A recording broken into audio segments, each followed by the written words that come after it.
it's your girl, Beautiful Me. So let's talk about breastfeeding.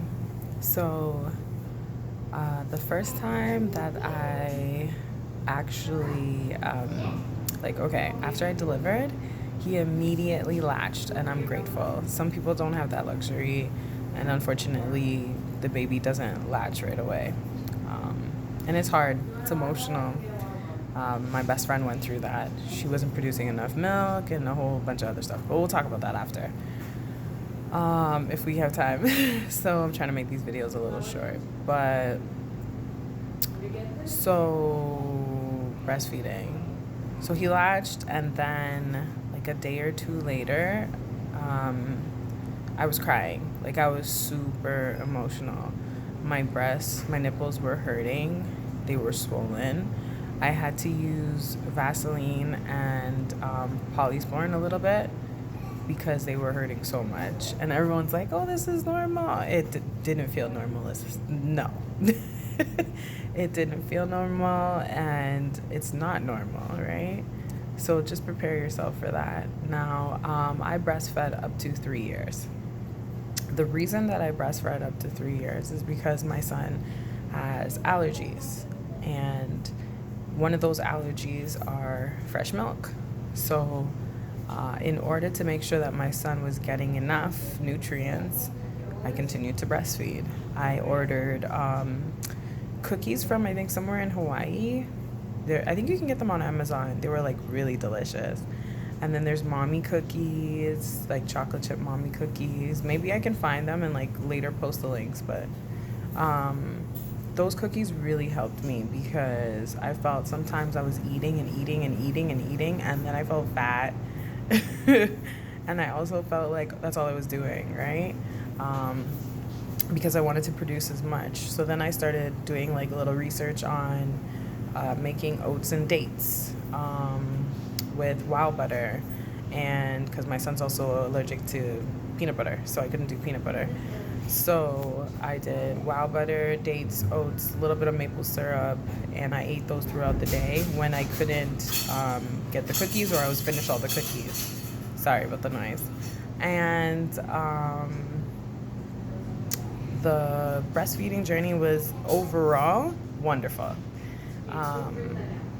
It was nice to know that my son was breastfeeding.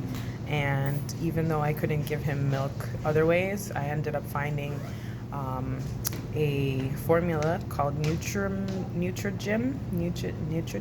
I'm going to actually put that on I'll put it, okay?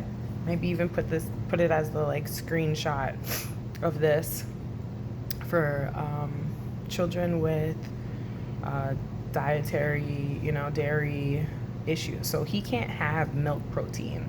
Milk protein is the problem. So that's what irritates his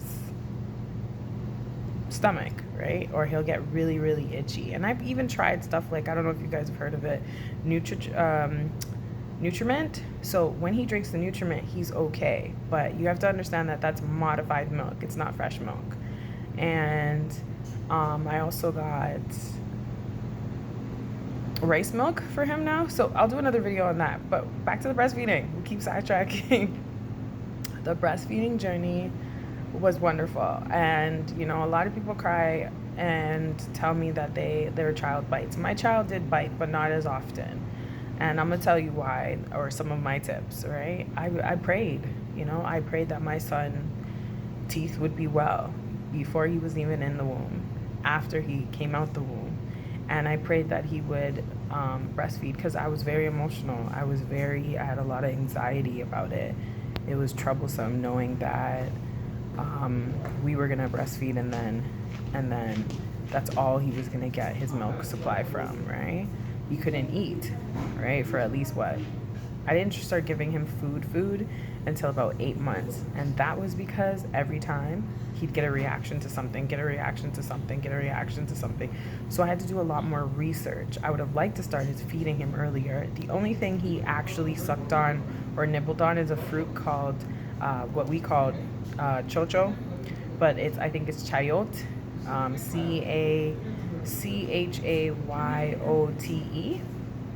And that was very easy for him to digest. There's no chemicals, there's no nothing. It's just a little bit of salt if I feel like it, or even soup mix. I sprinkle in some water, boil it, and give it to him, right? You can even mash that up. So, what else can I tell you about breastfeeding? I massaged my breasts a lot with oil. So even when he wasn't breastfeeding, I massaged them. I couldn't do the pumping. Pumping made me tired. I did buy the pump machine. It made me tired. It made me exhausted. It felt like, okay, like I was doing too much. Some women can manage it better than others. Like, I know girls who pumped the whole way through and it was wonderful for them. There were changes in my breast, but not too much dramatic changes. And I think it was also because I was, somewhat active before my baby, so they didn't sag as much, right? I don't know if you guys can see, but I have a bigger bra now, right? And all my smaller bras I had to throw away. But I guess what I really wanted to say was that I was patient with my son in breastfeeding. I made sure that I always, cupped it right. You can't be busy moving and doing too much, because then your child is more likely to bite. You got to take your time to just soothe your child while they're breastfeeding. That actually helps them, and if we're going to be giving them breast just because they're crying, when they're crying, that's not going to help either, right? Time yourself. Time which boobie that you're gonna give your child, as well as get those pillows, those resting pillows, the pillows where you put their head. Oh, that helps so much. It helps your neck, it helps your back, it helps you breastfeed at night if you can. I am not with my son's father, so he wasn't in the bed, so that I didn't have to share a bed with someone else. So oftentimes I could just turn over and breastfeed my son. Yeah, that's about it. I don't think there's anything else.